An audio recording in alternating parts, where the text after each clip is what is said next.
Hi, everybody. Meteorologist Joe Cioffi. It's Weather in 5 days and 5 minutes on this Friday. Quick reminder right off the top, be sure you download the free Meteorologist Joe Cioffi weather app, available for all mobile devices, be it Android or iPhone. And do that after we're done with this Weather in 5 this morning. And also, download Angry Ben's weather app, the Angry Weatherman. That's available for Android devices right now. Hopefully, it will soon be available for iPhones, and that is also free. So if you've got both apps going, you are completely covered weather-wise. And remember, it defaults now to your location. You don't have to put it in every time you go on to check it. And also, there's a tab for those of you who are on Long Island for specific Long Island information. So let's get started as we're heading into a weekend. And first things first, well, we're still dealing, by the way, with breezy conditions today. It's not nearly as windy as yesterday, but we're still a bit on the gusty side. We'll start to see those winds ease off as we go through the rest of this Friday. We're going to see clouds and some sun, and that's going to set us up tonight for clear skies and light winds and frosts, widespread frosts, as you can see on the map of warnings tonight from the Weather Service. We're going to see widespread frost from northeast Virginia through much of south-central Pennsylvania on northward and northeastward into northeast PA, most of northwest New Jersey, the northeastern counties not so much, the Hudson Valley, and also across much of Connecticut and Rhode Island. And that frost advisory also runs up the Hudson Valley to the east of the Hudson. Many areas here have already seen their first frost, so the frost advisory is something that the Weather Service, it's sort of a one and done type of deal. You get your frost, your growing season is over, and then you don't hear about it again. And these are the forecast low temperatures for Saturday morning. So you're seeing widespread air temperatures that are going to be down in the low to mid 30s, but don't forget the ground temperature can be several degrees colder than the air temperature, which is taken at about 6 feet above ground. So look for the possibility for frost if you're dealing with ground temperatures that might be closer to 31 or 30, especially because of all the radiational cooling that's going to be going on. Here's our surface map this morning. The low center is moved up into New Brunswick, and it has weakened from its peak intensity, but we still have a bit of a pressure gradient here. The isobars are still present and relatively tightly packed against this high that is sitting in Indiana.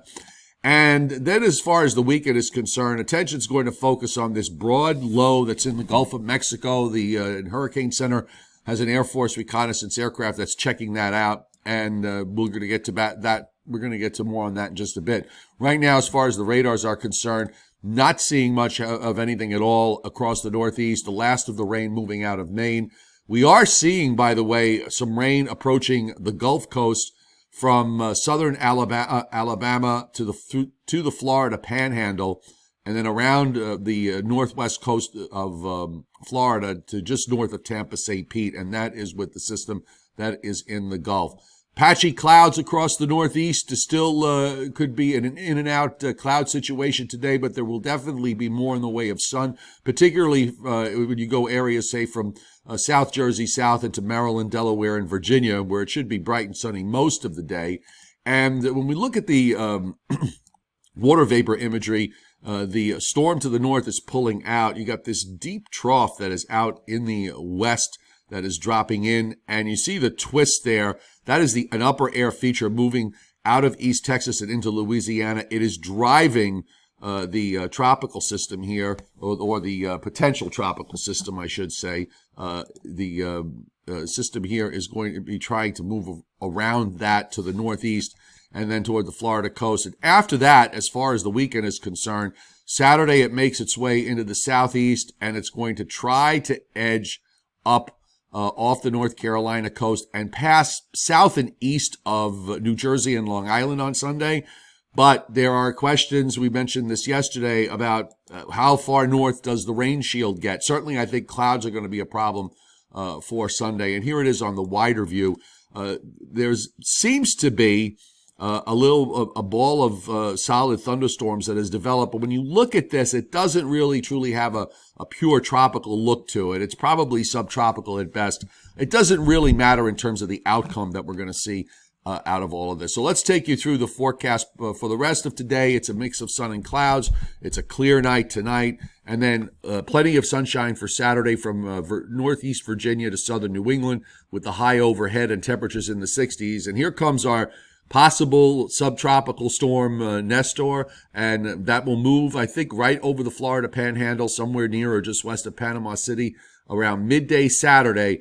And the models are taking it northward, spreading some fairly solid rain through Georgia, South and North Carolina, back into eastern Tennessee and Kentucky. We here will have sunshine. There will be high clouds that will come in late in the day on Saturday across areas, say, in southernmost Pennsylvania, southernmost New Jersey. And then here's the situation for Sunday. And at this point, by the way, this is a non-tropical low. It's like a typical Gulf low here that moves off the Virginia coast.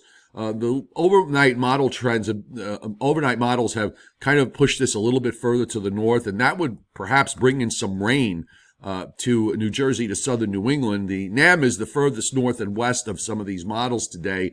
I'm still not 100% sure how far north this is going to get, but certainly I can say at this point, Saturday, the better of the 2 weekend days, high temperatures in the 60s with a good deal of sunshine.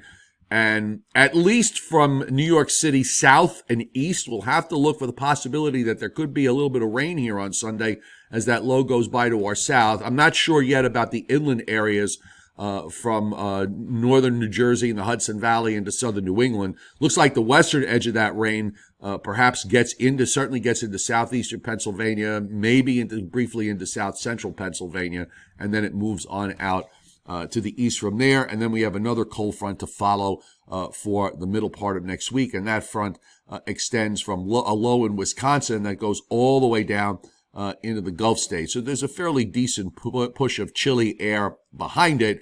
And Monday, we may be in between those two systems enough so that perhaps we could squeeze in some sunshine with temperatures up in the upper mid-60s to lower 70s.